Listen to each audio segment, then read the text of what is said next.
Hello all. Tonight we'll talk a little bit about Ives 40s.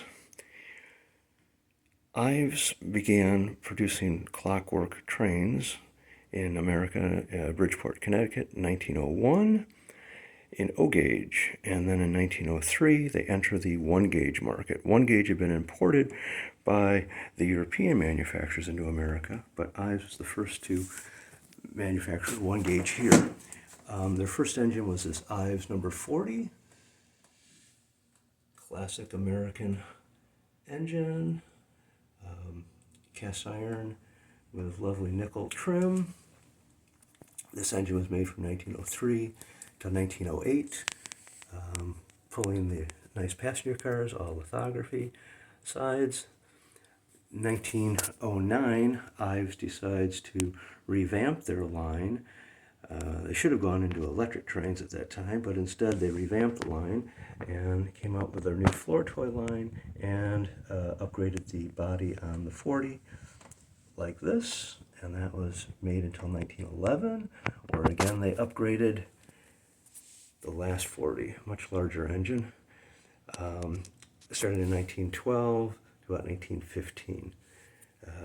World War I had broken out, and the European market for importing 1 gauge almost basically stopped.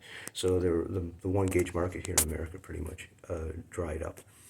So we'll go back here to the number 40, the early one. It's been wound up. When you have a clockwork mechanism like this, you want to exercise it because it's probably been sitting around for longer than you've been alive. So oil it. I always use Marvel Mystery Oil and just exercise it. Wind it up, let it wind down, wind it up, let it wind down. Many, many times before you start getting serious with it, and don't overwind it. We're pulling the brake off here, and off she goes.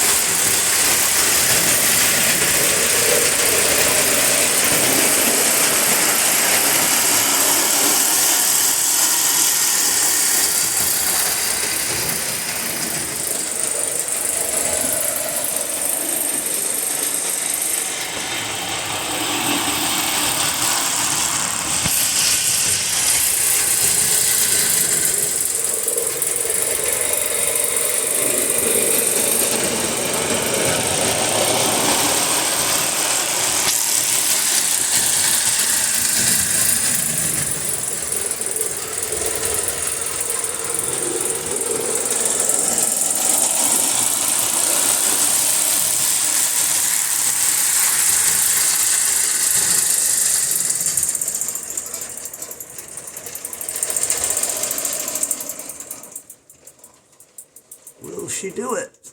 Oh, there she stops. The clockworks would love to have much more straightaway, so you get a little more momentum before you hit into the curves.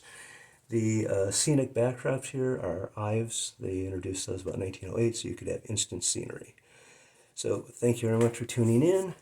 Also, a hint when you're running wind-up trains, you want to have a block like this to be able to gauge your track, to make sure it's the proper gauge all the way around.